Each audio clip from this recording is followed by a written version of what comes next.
Kenapa pejabat itu tidak boleh bersikap negatif terhadap koreksi? Nomor satu, dia mengeluarkan itu pakai uang rakyat.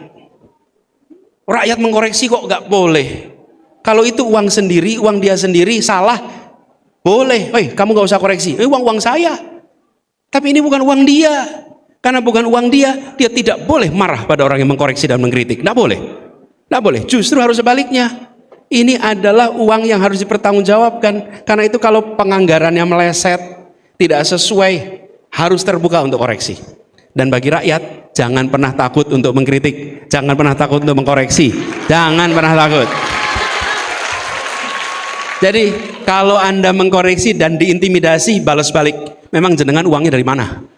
Uangnya dari pajak saya, uangnya dari pajak kita semua. Saya berhak untuk mengkoreksi, saya berhak untuk mengkritik, karena uang yang Anda pakai untuk buat kebijakan adalah iuran dari rakyat Indonesia. Iya, nggak boleh. Jadi buat teman-teman, apalagi kalau mahasiswa, Anda harus kritis. Kalau mahasiswa memuji, nggak menarik. Mahasiswa itu bagian mengkritik, nggak apa-apa. Kenapa? Tumbuhkan itu kemampuan berpikir kritis, mengkritik. Nah, jadi teman-teman, ini Akmal tadi, koreksi, tunjukkan di mana salahnya, tunjukkan di mana kurangnya, dan kalau Anda bisa, tunjukkan koreksinya. Tapi kalau Anda nggak bisa ngasih koreksinya, solusinya, nggak apa-apa. Kadang-kadang kita ketemu dengan pejabat yang bilang, "Mbok nggak usah ngeritik terus, kasih solusinya. Dan jenengan dipilih buat bikin solusi kok." Gitu. Anda itu dipilih buat ngasih solusi kok. Saya menunjukkan sebatas kritik, boleh. Bagiannya mereka yang buat solusi. Bagian rakyat menyampaikan sampai kritik saja, nggak apa-apa, cukup. Sehingga teman-teman, kita akan bisa mengkoreksi. Kenapa sih di pemerintahan itu selalu harus ada? Kalau naik mobil, kalau Anda pernah nyetir, ada namanya front view, pandangan ke depan. Terus ada namanya pandangan ke belakang, namanya pakai kaca spion. Pertanyaan, apakah pandangan ke depan dan kaca spion sudah memberikan informasi 360 derajat? Ada namanya blind spot, ya kan? Yang nggak kelihatan tuh pakai kaca spion di sini, nggak kelihatan pakai kaca spion di sini, betul tidak? Nah, rakyat itu sering menunjukkan blind spot. Jadi kalau rakyat menunjukkan blind spot itu harusnya bilang terima kasih, bukan kemudian malah protes. Jadi Akmal, kalau ada kebijakan yang meleset, termasuk MBG, sampaikan kritiknya, sampaikan koreksinya, tunjukkan di mana salahnya, biar pemerintah nanti mengkoreksi. Gitu ya. Nah, Bung Herman, yang saya ingin sampaikan juga di sini, bahwa ide-ide yang sudah lapuk, yang sudah kadaluarsa, dan sudah dianggap salah, hari ini bisa hidup lagi. Jadi teman-teman, sistem pendidikan kita, kemudian status quo akademik, media mainstream seluruh dunia itu memiliki patokan-patokan dasar etik. Mana benar, mana salah, mana patut, mana tidak patut. Jadi, selama 5-6 dekade ini, kalau ada orang yang ingin menggelontorkan gagasan di mana misalnya nih, kulit putih itu lebih dominan daripada kulit berwarna, dia menyampaikan di forum akademik manapun, maka forum itu tidak akan terima. Dia menyampaikan di televisi manapun, nggak akan ada televisi memberikan tempat. Dia menyampaikan media manapun, nggak akan diberi tempat.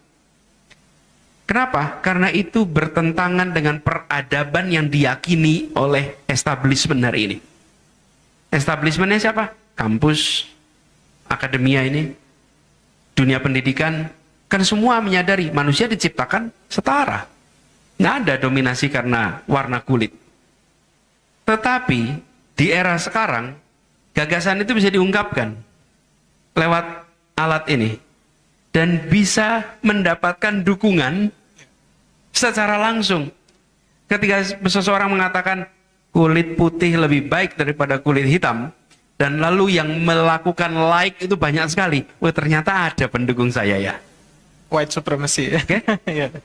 Ini yang saya maksud hari-hari ini, satu sisi ada kesetaraan, di sisi lain ini pintu masuk pada gagasan-gagasan yang oleh perjalanan peradaban manusia sudah ditinggalkan, sekarang bisa muncul lagi.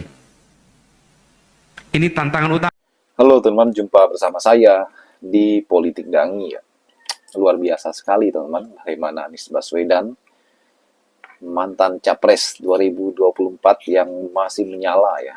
Dan ini sangat mantap teman-teman. Gebrakan-gebrakan hebat Anies Baswedan ini sungguh membuat kita bangga ya. Bagaimana beliau menjadi Capres gak kaleng-kaleng ya.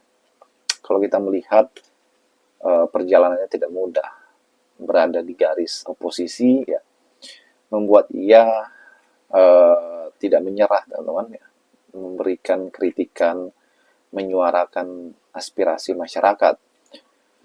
Yang menarik bagi Anies, bagi saya terhadap Anies adalah ketika beliau ya konsisten tidak masuk partai yang ada, namun beliau membuat partai politik sendiri ya, yaitu Gerakan Rakyat, yang menjadi kendaraan politiknya. Ini menjadi sebuah kebanggaan teman-teman ya. Bersama dengan relawan-relawan Anies, tentu ini adalah jalan yang sangat baik ya.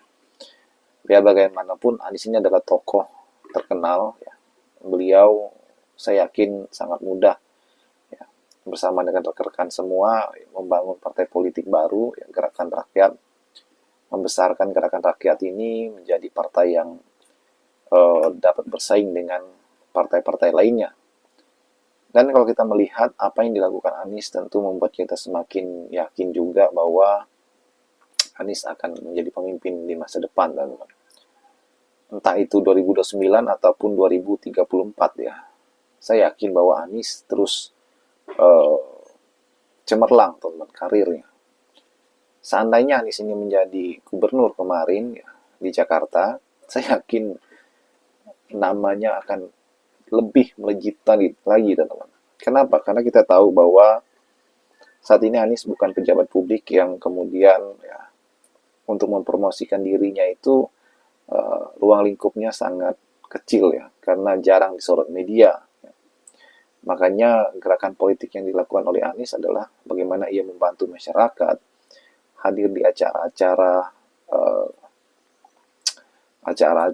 kampus teman-teman ya, ataupun acara lainnya, memberikan ceramah, memberikan pidato, berbagi ilmu ya.